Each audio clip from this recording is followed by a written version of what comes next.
আসসালামু আলাইকুম সুপ্রিয় শিক্ষার্থীবৃন্দ, আজকে আমি আলোচনা করব কিভাবে বচন আকারের বা বচনের সত্যমান নির্ণয় করা যায়। তো বচন এবং বচন আকারের সত্যমান নির্ণয়ের এবং সত্য সারণী নির্ণয়ের সংক্ষিপ্ত সত্য সারণী নির্ণয় এমনকি অনুমান বিধি যেই অঙ্কগুলো আছে মূলত এই সূত্রের আলোকে এগুলো করতে হয়।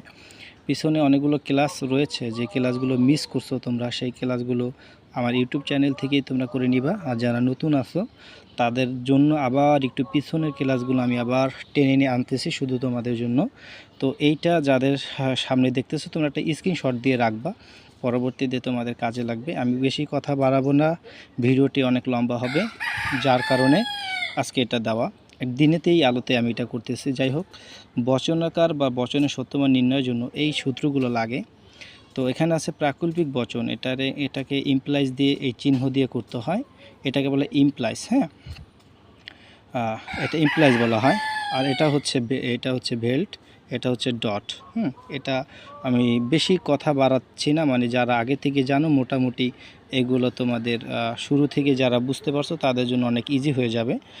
যারা শুরু থেকে ক্লাসগুলো পাও না এই জন্য তোমাদের কাছে এরকম কঠিন মনে হবে। তো আমি মনে রাখার জন্য বলতেছি, টি ইমপ্লাইজ এফ সমান সমান এফ, বাকি সকল ক্ষেত্রে টি হয়। এফ এম ভেল্ট এফ সমান সমান এফ, এবং বেল্টের ক্ষেত্রে যা হবে শুধুমাত্র এ বেল্ট এফ, আর বাকি সকল ক্ষেত্রে টি হয়। আবার টি ডট টি সমান সমান টি, শুধু টি ডট টি সমান সমান টি, বাকি সকল ক্ষেত্রে এফ হয়। এটা হচ্ছে একটা সংক্ষিপ্ত বোঝানোর জন্য। তো এখানে আমাদের আরেকটা আছে, যেমন সমমানিক বচন, এটা 4 নাম্বার। এটা হচ্ছে টি সমমানিক, যেটাকে এখানে বলে ইকুয়াভ্যালেন্স। এই যে চিহ্নটা 3 ডট, এটা হলো ইকুয়াভ্যালেন্স। তাই টি ইকুয়াভ্যালেন্স টি সমান সমান টি। আর একটা এফ থাকলেই কেবল এফ হয়, আর দুইটা এফ থাকলে টি হয়, শুধু সমমানিকের অর্থাৎ ইকুয়াভ্যালেন্সের ক্ষেত্রে। আর নিষেধকের যেটা আছে এটা মজার ব্যাপার, এখানে এই যে একটা নিষেধক চিহ্ন, এটাকে বলা হয় নেগেশন। এটাকে বলা হয় নেগেশন। নেগেশন মানে হচ্ছে এটার উল্টাটা হবে বিপরীত, মানে নেগেশন এফ, এই জন্য এটা টি হয়ে গেছে। যদি নেগেশন টি হয় তাহলে এটা এফ হয়ে যায়। এটাই মজা, মানে হ অথবা না, না অথবা হয়, এরকম বিষয়টা। যাই হোক, আমি সংক্ষেপে জাস্ট আজকের ক্লাসে শুধুমাত্র আমি সত্য মান নির্ণয় করব না, আজকে হলো সত্য সারণী নির্ণয় করার জন্য ক্লাসটি। কিন্তু এই ক্লাসটি পিছনের এগুলো দিচ্ছি কেন, মূলত হচ্ছে যারা নতুন আছো তাদের বুঝতে তো অসুবিধা হবে, এই জন্য পিছেরগুলো একটু রিভিশন দিচ্ছি। আর যারা নতুন আছো তাদের জন্যই সমস্যা, কিন্তু পুরন যারা আছে তাদের কোনো সমস্যা নেই। এই জন্য জাস্ট আমি একটা অঙ্ক দেখাই। এখানে লেখা আছে, যদি এ ও বি সত্য হয় এবং এক্স ও ওয়াই মিথ্যা হয় তবে নিচের বচনটি সত্যমান নির্ণয় করো। ওই যে পিছনে যে সূত্রগুলো আমরা জানছি ওই সূত্র আলোকে আমরা এই যে একটা সত্যমান নির্ণয়ের জন্য একটা লজিক, এই লজিকটি সত্যমান নির্ণয় আমরা করব। তো সমাধান আমি লিখে দিছি, এটা আমাদের সময় বেশি লাগবে, এই জন্য অল্পের ভিতরে আমি দিয়ে দিছি। যে এখানে বলা হয়েছে যে এ এবং বি সত্য হয়, তার মানে এ ও বি সত্য, মানে সত্যকে বলা হয় টি, মানে ট্রু, ট্রু মানে সত্য। তাই এ ও বি সত্য, এক্স ওয়াই মিথ্যা মানে এফ, এফ এ মানে ফলস। তো এখানে এ মানে এ সমান সমান টি, বি সমান সমান টি কেন দিলাম, এখানে বলাই ছিল যে এ ও বি যদি সত্য হয় তাহলে এ সত্য, বি সত্য, এক্স মিথ্যা, ওয়াই মিথ্যা, তাহলে এই বচনটি নির্ণয় করব সমাধান।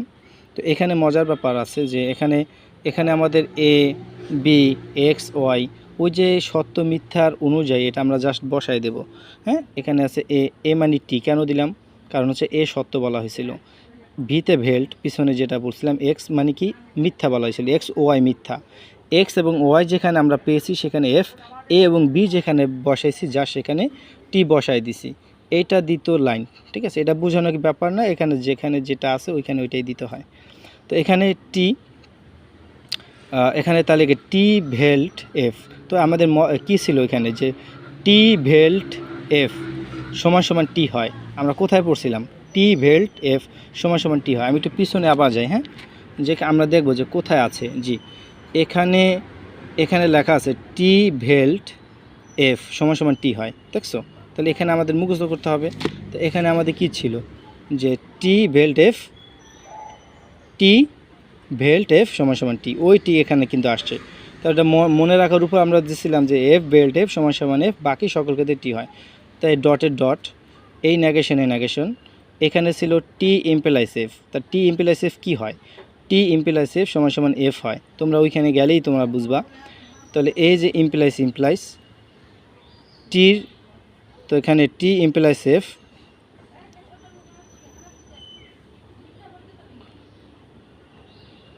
এই নেগেশন টি ইমপ্লাইস এফ, নেগেশন ইমপ্লাইস টি ইকুইভ্যালেন্স এফ, মানে টি ইকুইভ্যালেন্স এফ সমান সমান এফ হয়।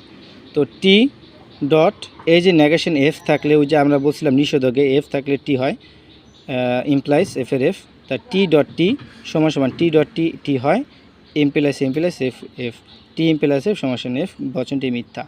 বুঝতে পেরেছো? এই হচ্ছে আমাদের মূলত লজিক।